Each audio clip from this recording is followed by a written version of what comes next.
Hi, everyone. This is Nicole Rivera, and this is the Stop Writing Alone podcast for writers who are looking for their writing community. I know you want to find readers for your work, but I think your first step is to connect with other writers. That's what we're going to do here in the Stop Writing Alone podcast. We'll do writing prompts and other writing group activities, discover online writing communities, learn how to find local writing groups, or how to make your own. Join us as we explore, learn, and write.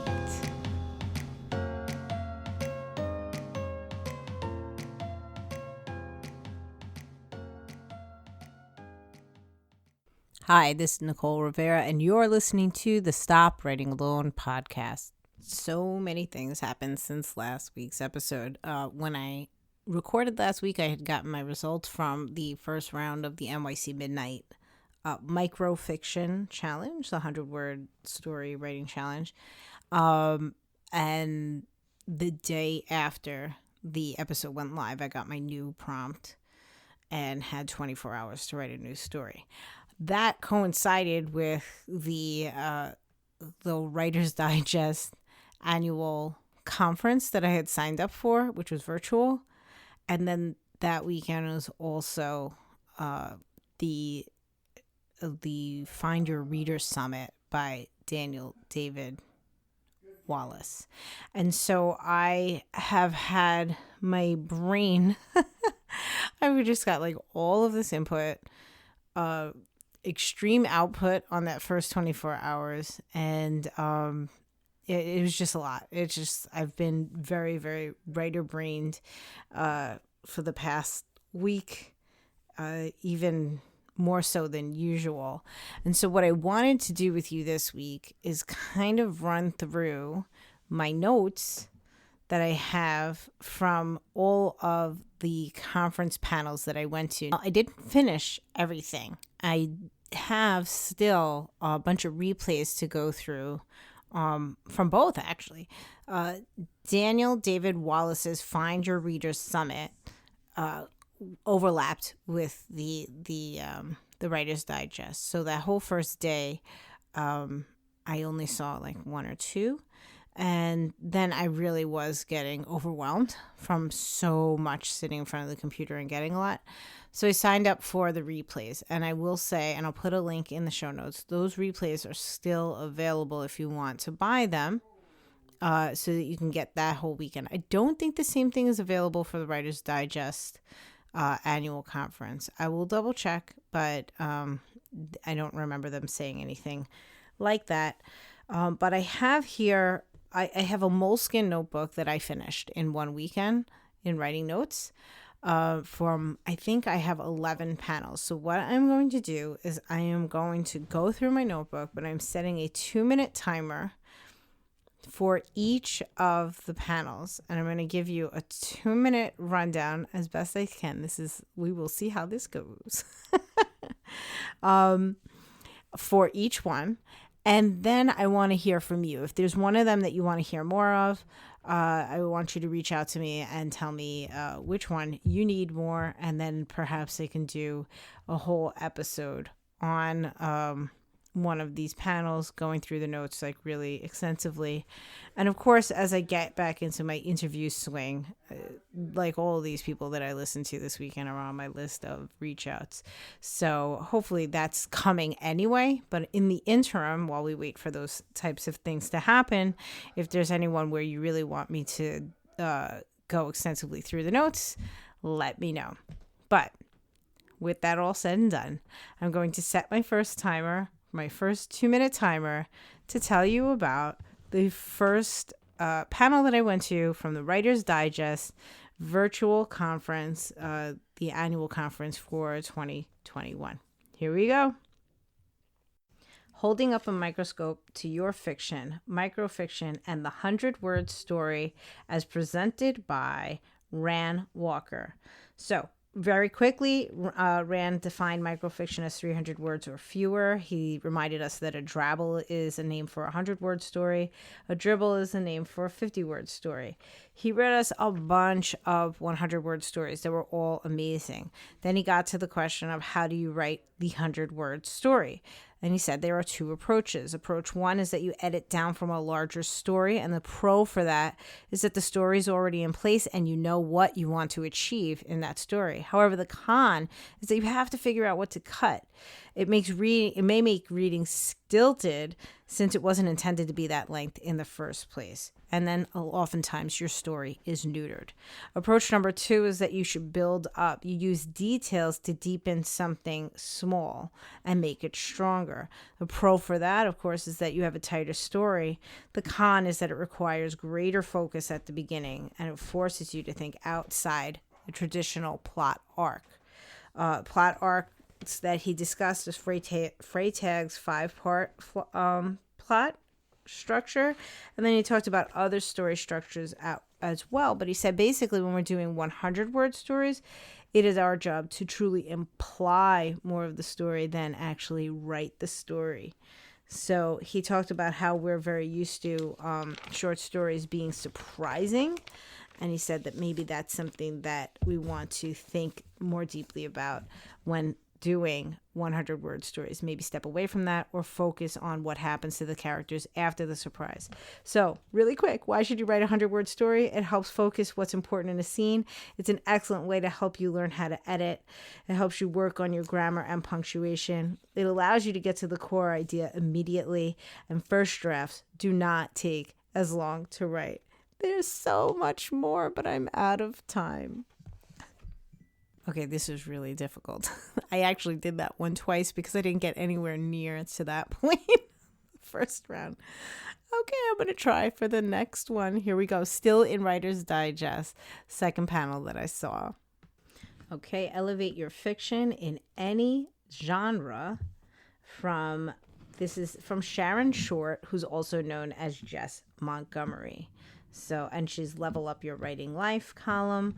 And she writes mystery. So she says, if you elevate your fiction with one question, why? She says genres come with tropes and motivations, but they can quickly become cliche. The question why takes us away from the cliche and helps us dig deeper. When brainstorming, usually the first 3 answers to our whys aren't great. So she kept driving this back over and over again, that every single time we ask why for whatever it is that we're asking, constantly give at least 3 answers. And then those 4th and 5th answers are going to really start to tap into something that takes your fiction even deeper. And I went through the exercises and I really have to say that's true. So she said the big why for your main character or a character you read, because she said, what if somebody in here hasn't written anything yet? She says, always look at their goal and their motivation. So you want to ask yourself, why is that their goal? Why is that their motivation? And go 3 answers deep. Dig deeper, dig deeper. She gave us 2 minutes to brainstorm it, but she said typically that would take much longer. Then she just kept doing this exact thing with different parts of our story. We had to do the big why for our secondary characters. Goal, motivation. Ask it 3 times. The big why for our antagonists. The big why for the side characters of our, not only our protagonists, but also our antagonists. Now we also had to do the big why for our setting. Why must your story take place in this setting? Oh no, that was our time. All right, guys, real quick. I'm cheating, but we just did the why also for the theme and for the point of view. And then there's a whole Q&A section where people ask questions. All right, but I'm going to stop. I'm going to move on. Here we go. This is really hard. I'm getting my timer set up. The next one was really great too. I don't know how I'm going to do this. Okay, really? Here we go. How to Save a Character from a Drowning Story by Nicole Blades. And you know what? I'm not going to waste time with everything that she has. I'll put links in the show notes. But what Nicole was talking about is basically when you've written a story and you know that your story is totally you're just done with it. You've done everything you can, and it's getting trunked, but you can't let go of the character. The character is still there. So she said there's 6 actionable tips to keep your characters alive, and they're in 2 different categories. There's the categories of the Q&A, and then there's the category of active duty. So Q&A, tip 1, analyze this. Why am I telling this story? What questions am I trying to answer? What am I assuming? What am I forcing the reader to assume? Tip 2, go sideways. Do side writing. So it's not plot development. Just dive deep and have fun with writing your character in different spaces. That was all within the Q&A. The second section of active duty has tip 3, which is the obstacle course. Consider changing the obstacles. Consider changing the needs of your characters. And then use that information to give you a new story with the same character. Tip 4, dive back into the wreckage. So we talked about keeping old drafts, never throwing anything away. This tip is about going back into those old drafts and seeing if there's anything in there. Tip 5 is flip the script, do a new POV, write in a different character's perspective of what's going on and see what happens. Tip 6, life comes at you fast. Get the character in trouble, hit the road, take them someplace else or into your local town and see what happens if your protagonist lives where you do. Oh no. And then she said, get IRL with it. Never make anything up. Just start put characters into your real life scenarios. Okay, those were actually all the tips. I somehow made it, but I'm still talking. It's over 2 minutes. Let me stop. Okay, here we go. Another one that I really loved because it was a topic that was close to my heart. Setting the timer at 2 minutes. Here we go. Writing catchy dialogue that rings true by Sadiqa Johnson. So Sadiqa was telling us that what dialogue is and what dialogue is not. She said, what do you already know about dialogue? Well, dialogue is not, when we're writing it, boring talk. It's not political correctness. It's not words or sentences that do not fit into the era of your story. Dialogue is something that establishes mood by playing off character exchanges. There's tension is what is spoken and unspoken. So use it sparingly and be effective. It's great as a catalyst. It helps develop characters and moving plot along, and it escalates tension. So dialogue reveals character, reveals backstory, it moves story forward, and it creates tension. She then read from the book Queenie for us and helped and had us identify when those 4 things were showing up. When does it create tension? When does it move the story forward? When does it reveal character? When does it reveal backstory? I highly recommend this activity for you to do with any book that you're familiar with, so that you can start to identify when these happen. She gave us a writing prompt. She gave us 7 minutes. The writing prompt was, did you get the money? You said you'd be home by 11. I'm not sure I'm the right person to tell you this, but, and then we had to write. Then she said the 3 roles of dialogue in fiction are that it reveals characters, it conveys information quickly, and it advances the plot. All dialogue must pass the criteria that it must move the story forward. It must reveal relevant info about the character, and it must help the reader understand the relationship between the characters. If it does not do all 3 of these things, it is wasted words. 7 things to write forward focus dialogue. Keep it brief. Avoid small talk. Don't info dump. Give your character a unique way of speaking. Show, don't tell. I'm stopping there. Okay, I know this one's going to be hard because there's worksheets taped into my notebook, but let's see how it goes. Okay, we have Revision Inspiration by Katrina Kittle. Okay, so you finish a draft. What do you do first? Are you really ready to revise?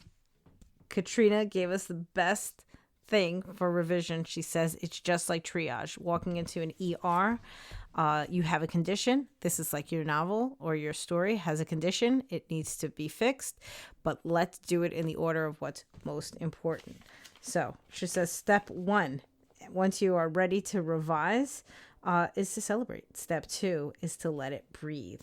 Step 3, make a copy. This way you can see its growth, and in case you change your mind, always keep those original copies like a previous panel. Step 4, rest and gather strength. Step 5, use the triage approach.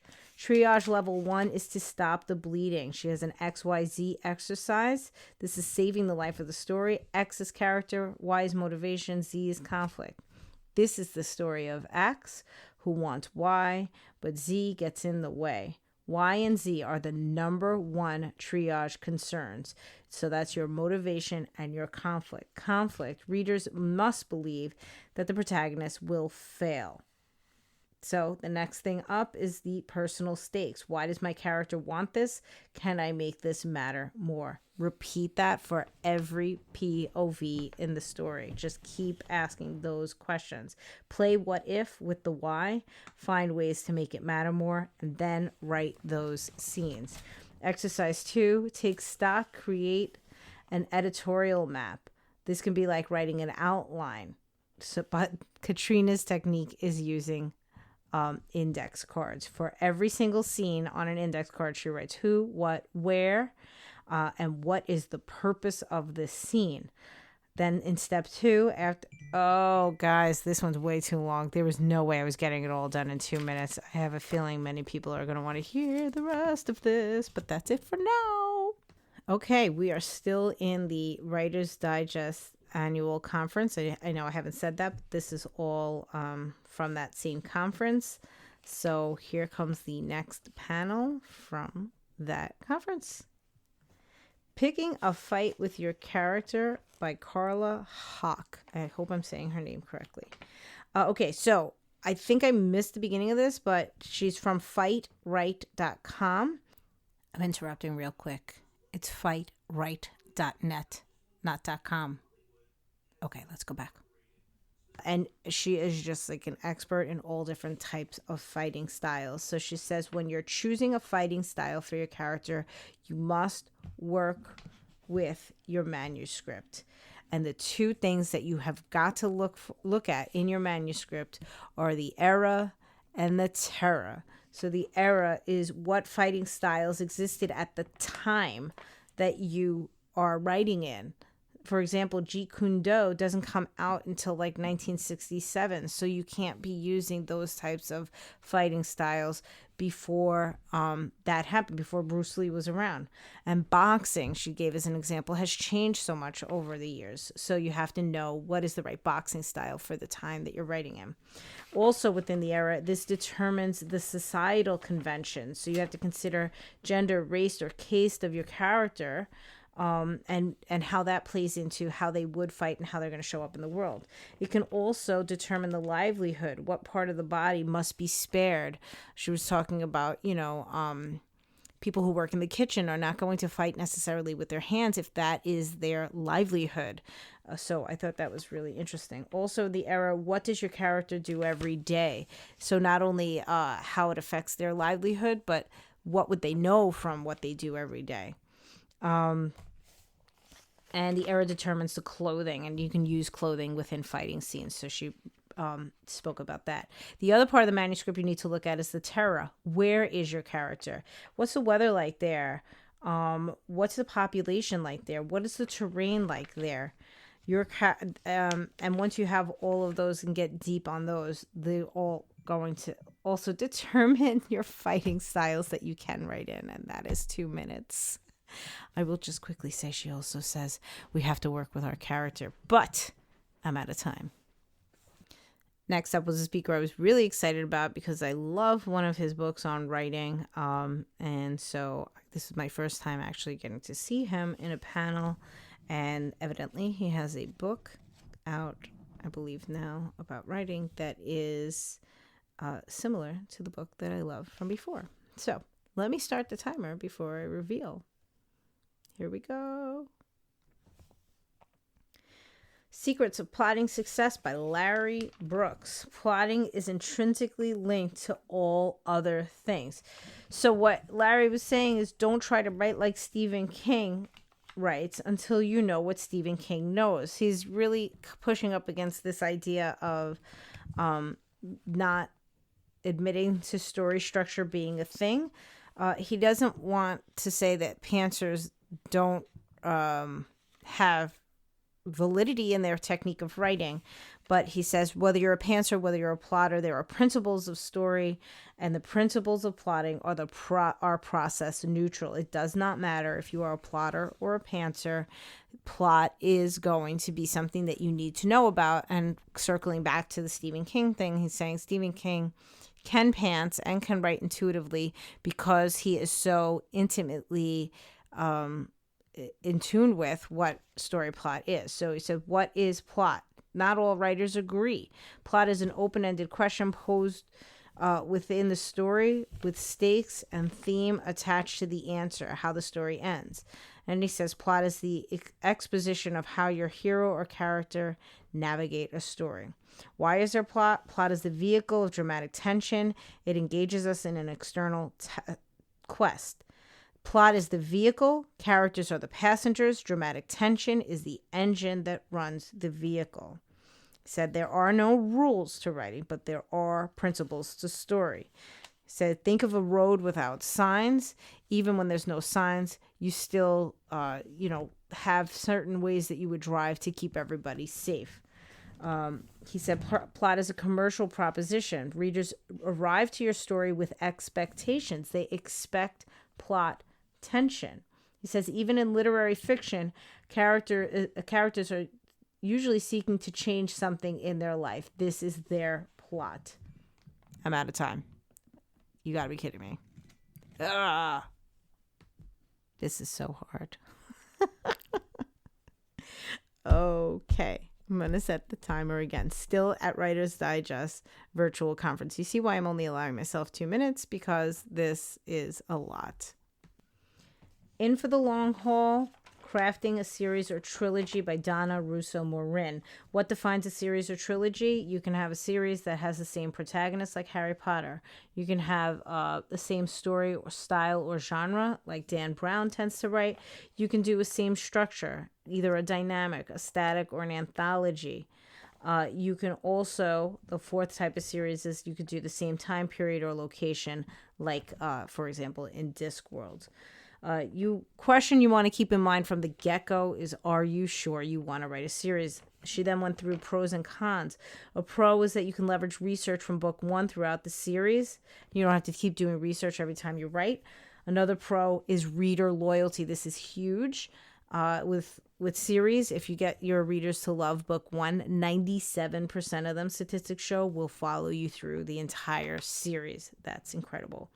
Another pro is that you get to write, or you can write from different perspectives, different POVs throughout your series, and that could be fun.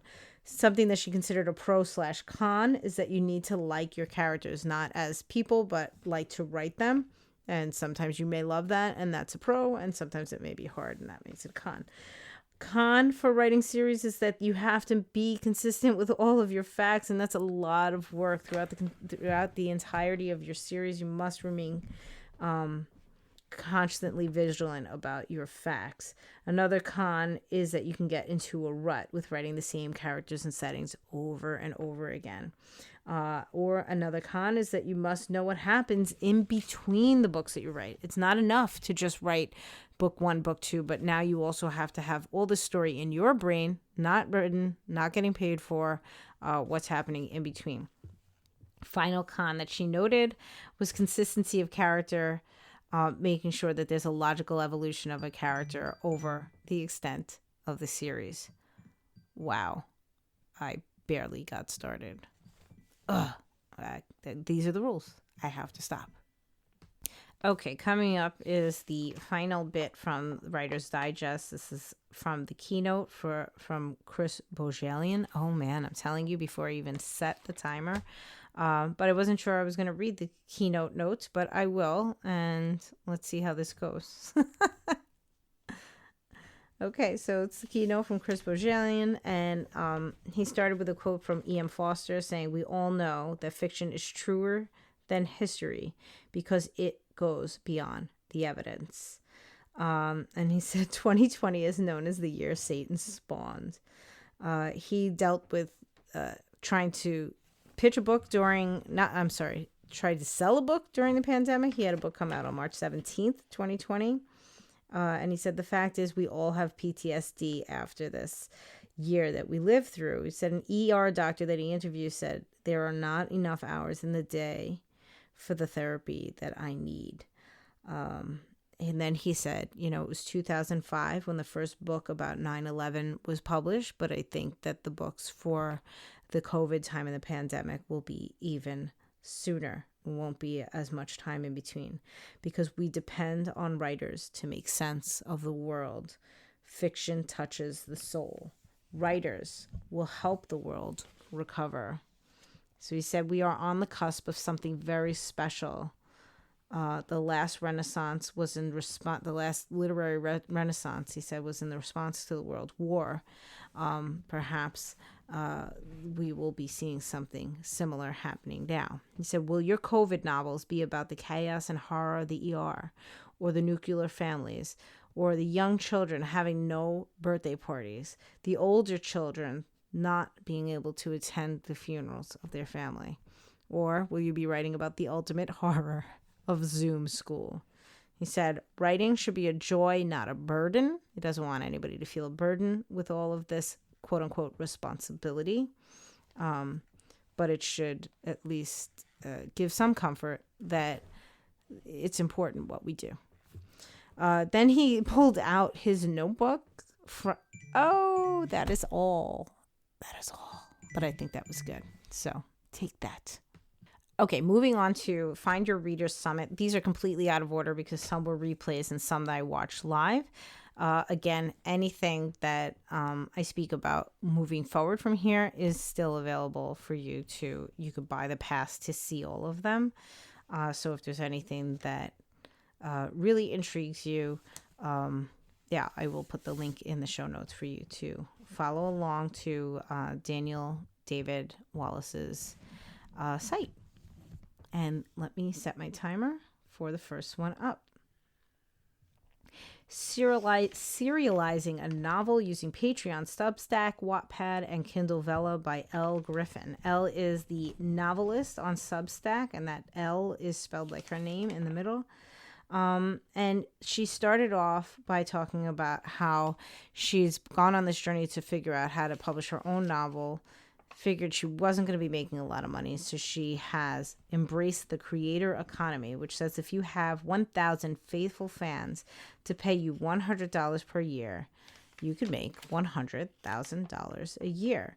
And that's how she started to look at the serialized novel. She's originally a journalist, so she's used that journalism mentality to really double down and research all of this. But she began with one of her favorite authors, Alexander Dumas. When he wrote The Count of Monte Cristo, it was actually serialized. It was 18 installments over 2 years. He made the equivalent of today's money of $200,000 to $400,000 a year. He made about $65,000 per chapter. Do people read this way today? Absolutely. Generation Z reads this way primarily. They're reading on Wattpad. They have 90 million people reading there. They are on Inkit, 2 million readers. There's a lot of werewolf and paranormal stories there, she said. But those two are not paid platforms. So the platforms that she started to discuss were Patreon and Substack, where you can monetize this. And Patreon works in various tiers, and some people will do, lowest tier is just to read the chapters. The second tier will be a part of the community and the chapters. Third tier is to get the hardcover when it does come out. And the fourth tier would be that you could actually contribute something to the book. She interviewed about, I don't have the number of authors making money that have about 1,000 fans paying them consistently, but they have top 5 fans that are really paying them. This is all before publishing. I'm totally out of time. This panel was excellent. I would definitely recommend following Elle for her knowledge on this or checking out the talk. Next up was also from the Find Your Readers Summit. This was something that was from the first day, so this is when I watched a replay. This is called Own Your Voice and Wade Beauty with Your Unique Medicine by Daje the Story Doula. That's her name also on Instagram. So she asked us first to describe our relationship with our own voice, and our relationship with our voice on social media, and then to ask ourselves why we were here, why we were actually present at this talk. She said Patsy Rodenberg, who wrote The Right to Speak, was a huge inspiration to her all throughout her creative journey. And what she had said is that the creative voice is our birthright. She spoke a lot about resonance, and she said resonance is what happens when the vibration of a sound finds a home. She said when you share your work, do you feel this resonance? Sometimes we're not connecting to the right people. We tend to put others on a pedestal as if they are the only ones that can be resonant, but this is not the truth. We have to cross the threshold of perfectionism. Everyone has their own note that is pure and resonant to their right people.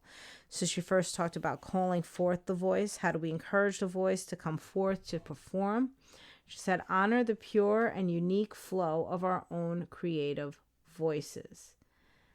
Then she talked about embracing and owning your voice. Voice ownership is very personal. It doesn't just click. Go inward. It takes time. It is not a linear process. She said the 3 pillars of our creative voice is embracing it, tending to it, and owning it. How do you embrace it? Radical self-acceptance. You allow expressions to be real and pure, and you stop asking your voice to be something it is not. No trying to be smarter or more articulate. You tend to your voice by finding natural outlets for expression. You nurturing environments and relationships where you feel heard. You feel heard with ourselves first and foremost, and advocate for unique desires and needs. I'm out of time.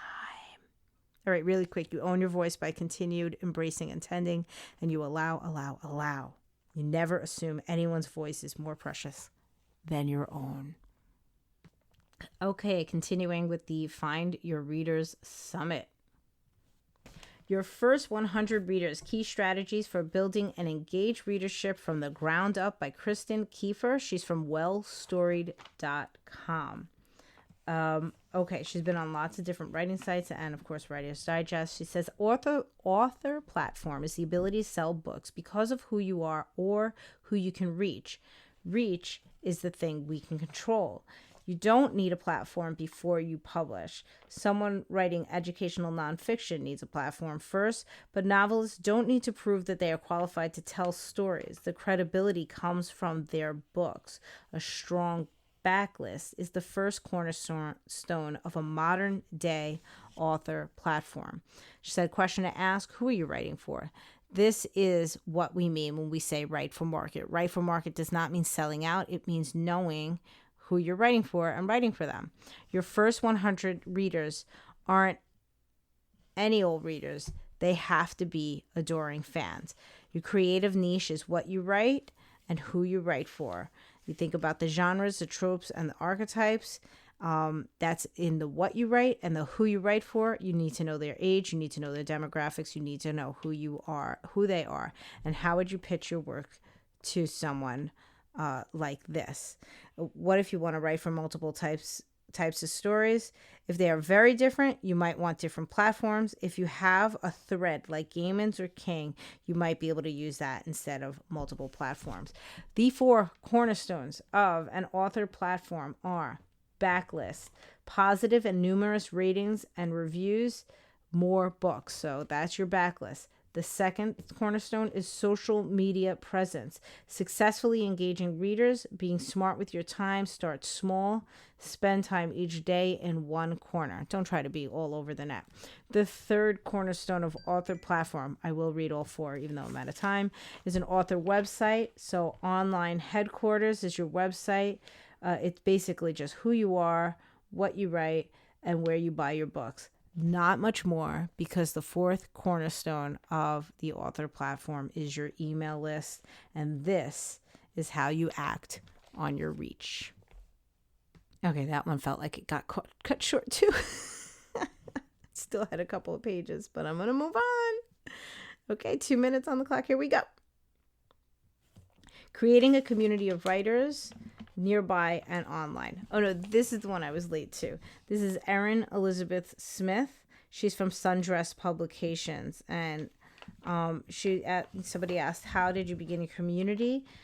She said she wanted, and somebody else wanted to know how to create their residency of their own, because that's what she has, is a residency. She said, listen, it's a lot of work. She was able to buy the place, and she had community that helped her work on the place, the physical space. She said going into it knowing you want to make a lot of money won't help. If you can know that you're not going to make a lot of money, that'll be really, really helpful. Knowing why you want to do it. She said this is not a side hustle, which is not what she thought going in. This is really the Q&A section. So some people were asking about maintaining boundaries. She said in a group, there should be many leaders, have check-ins with multiple people that people can trust, and know who you are including in your community, but also know who you are excluding. You must give thought to who you exclude. They had a contract developed for their community that if you say something not in line with our mission statement, you are out. So building that contract within the community was really helpful, building those boundaries from the beginning and moving forward from there. And somebody asked, how long does it take to get a community of consistent people to stay connected and responsive? She said that depends, but she lived in a university community, so there was a lot of stuff going on and people coming and going. But she said, make sure you go to other community events and readings. And if they are not in competition with you, which is something I always say. And she said, if you have something different to offer, then you develop a new community. But if not, why not just join that one? Okay. And I even have a note for myself to watch the replay here, because that was as far as I got. Oh my gosh, that was the last one. Okay. Did I scream at you? I'm so sorry. So I still have more to watch, twofold, and I think I said this at the beginning. One is that the Find Your Reader Summit has a whole bunch more talks that I didn't even get to, so I'm going to go back and watch those. Also, Writer's Digest had two sort of tracks that you could sign up for. One was about fiction, and one was about publication, the publishing process. I signed up for both. I guess I signed up for fiction first. I don't know how it worked, but that was the one that I was able to access live. And I'm still waiting on access to the replays for the publication. So once that comes in, I have a whole nother conference to attend.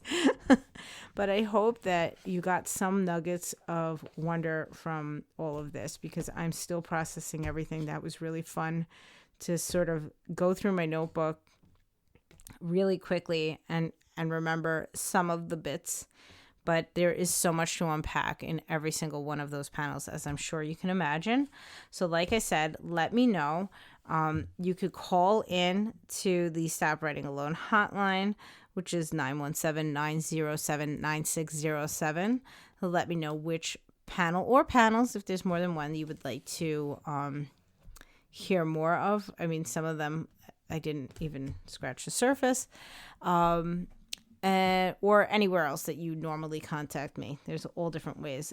Okay, but I set the 2-minute timer in an effort to not make this a ridiculously long episode, and it's already encroaching on much longer than usual, so I will wrap it up here.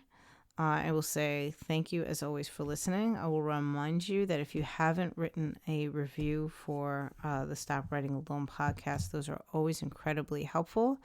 And also, I would like to remind you, if you are on Facebook, there are two places to find Stop Writing Alone on Facebook. That is the Stop Writing Alone page, which is very much like I shout things out to you and you can comment on them.